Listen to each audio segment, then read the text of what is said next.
ইরানের দফায় দফায় বৃষ্টির মতো মিসাইল আর ড্রোন হামলা থেকে এবার শুধু মধ্যপ্রাচ্যে থাকা মার্কিন ঘাঁটি নয়, ছাড় পাচ্ছে না ওই অঞ্চলের মুসলিম দেশগুলোর স্থাপনাও। ইরানের ইসলামী বিপ্লবী গার্ড বাহিনী আইআরজিসির হামলায় আগুনে পুড়ে গেছে কুয়েতের বিদ্যুৎ কেন্দ্র ও পানি শোধনাগার। সেখানেই শেষ নয়, আইআরজিসির হামলায় জ্বলে পুড়ে ছারখার কুয়েতের তেল শোধনাগারও। তবে প্রশ্ন উঠেছে, ইরান কেন মার্কিন ঘাঁটি ছাড়াও মধ্যপ্রাচ্যের দেশগুলোর নিজস্ব স্থাপনা ও অবকাঠামোতে হামলা চালাচ্ছে?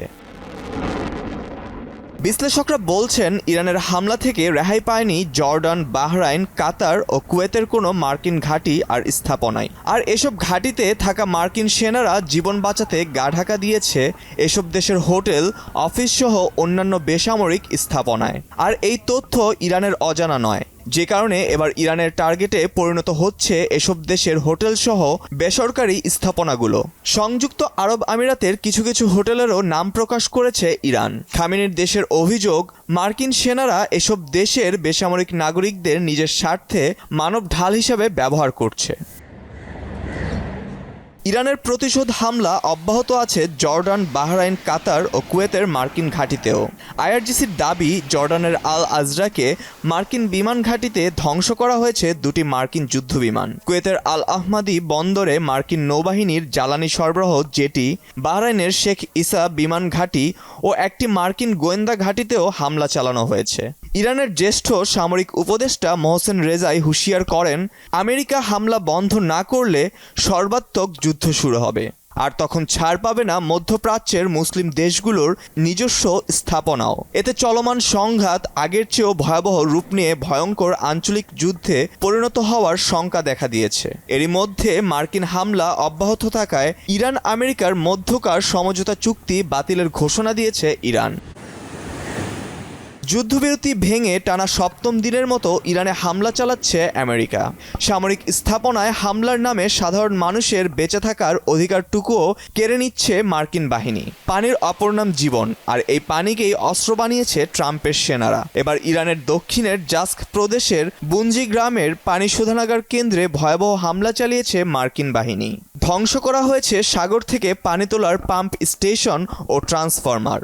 মার্কিন এ হামলায় 20টি গ্রামের প্রায় 10,000 বাসিন্দা পড়েছে চরম খাবার পানির সংকটে। মার্কিন সেন্ট্রাল কমান্ড সেন্টকমের দাবি, মার্কিন বাহিনীর সপ্তম দিনের হামলায় আইআরজিসির নজরদারি কেন্দ্র, সামরিক রসদ গুদাম, ভূগর্ভস্থ অস্ত্রাগার এবং সামরিক সক্ষমতায় লক্ষ্যবস্তু করা হয়েছে। মার্কিন এ হামলায় বিস্ফোরণের খবর পাওয়া গেছে ইরানের দক্ষিণাঞ্চলের বন্দর আব্বাস, জাস্ক, বুশেহর, লোরিস্তান প্রদেশের খুররামবাদ অঞ্চল। তবে আমেরিকান বাহিনী সামরিক লক্ষ্যবস্তুকে হামলা চালানোর কথা বললেও এর বেশিরভাগই ছিল বেসামরিক স্থাপনায়। ইরানি গণমাধ্যমের তথ্য মতে, মার্কিন হামলায় বিদ্যুৎ কেন্দ্র, পানি শোধনাগার, রাস্তা, গুরুত্বপূর্ণ সংযোগ সেতু, রেল ব্যবস্থাকে লক্ষ্য করে চালানো হয়েছে এ হামলা।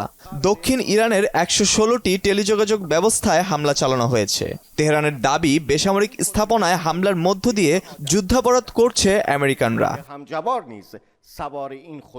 ইরানের স্বাস্থ্য মন্ত্রণালয় বলছে, 6 জুলাই থেকে শুরু হওয়া মার্কিন বাহিনীর নয়া এ হামলায় এ পর্যন্ত 50 জনেরও বেশি ইরানের নাগরিক মারা গেছে, আহত 500রও বেশি। এমন অবস্থায় ইরান হুঁশিয়ার করে বলেছে, মার্কিন হামলা অব্যাহত থাকলে কেবল আমেরিকা নয়, তেল, গ্যাস সহ তীব্র জ্বালানি সংকটে ভুগবে ইউরোপও।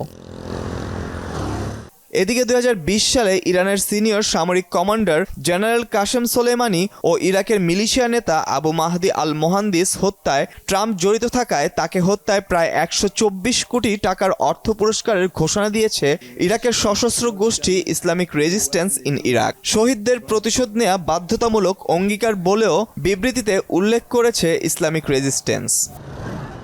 Naim Ahmed, Bangla vision news desk.